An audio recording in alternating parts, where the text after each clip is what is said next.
السلام علیکم پیارے بچوں، آج ہماری کہانی کا موضوع ہے علی بابا اور 40 چور۔ چلیں آئیں اس کہانی کو شروع کرتے ہیں۔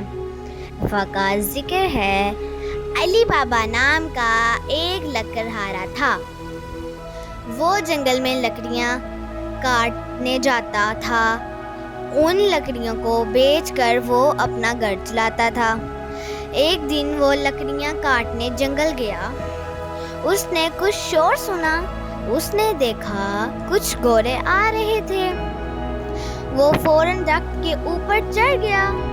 اس نے دیکھا گھوڑوں پر سوار لوگ تھے۔ اس نے گنے، وہ 40 لوگ تھے۔ ان لوگوں کے پاس کچھ بھاری سامان تھا۔ علی بابا کو سمجھ لگ گئی کہ وہ چور ہیں۔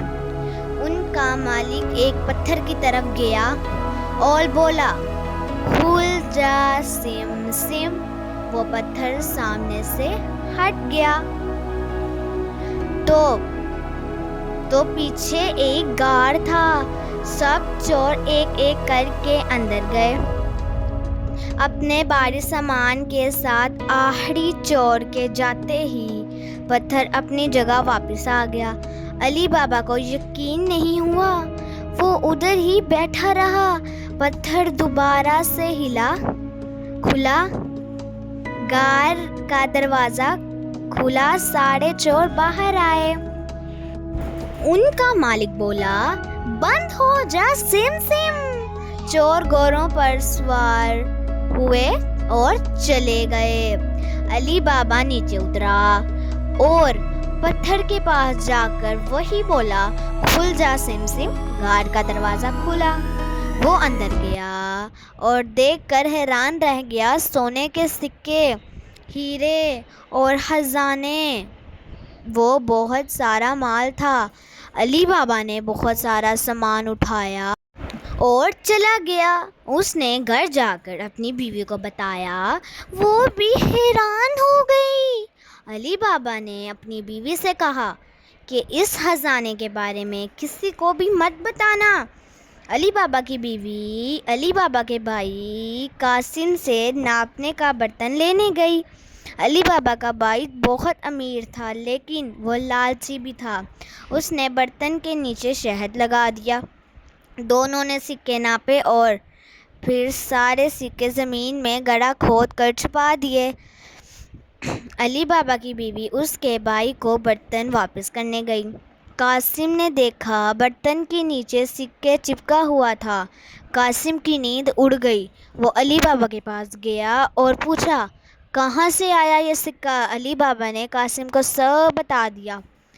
قاسم نے کہا، مجھے اس جگہ لے کر جاؤ نہیں تو میں چوروں کو بتا دوں گا۔ علی بابا قاسم کو لے کر گیا اور وہ جگہ دکھائی۔ وہ واپس گھر آ گئے۔ قاسم کا دھیان ادھر ہی تھا۔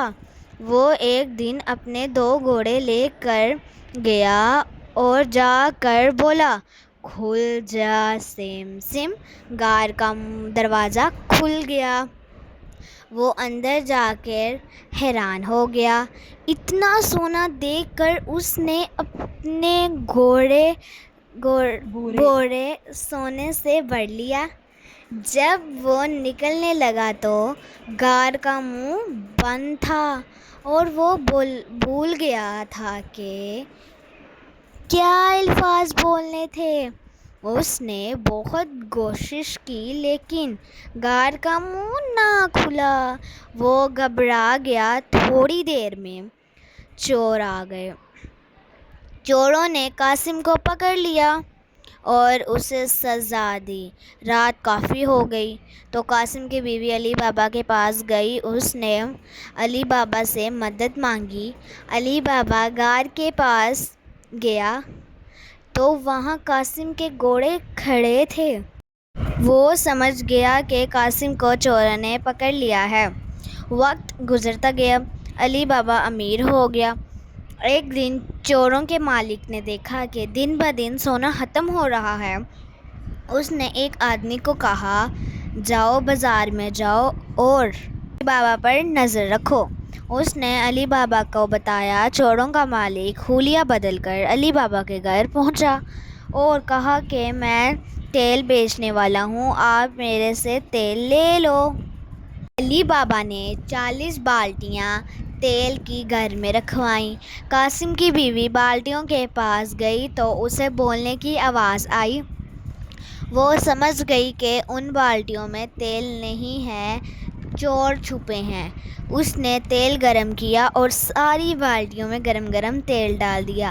چوروں کا مالک آیا اور کہا کہ سب باہر آ جاؤ، لیکن کوئی باہر نہ نکلا۔ اس نے ڈھکن اٹھا کر دیکھا اور ڈر گیا اور وہاں سے فرار ہو گیا کہ اگر میں پکڑا گیا تو میرا بھی یہی حال ہو جائے۔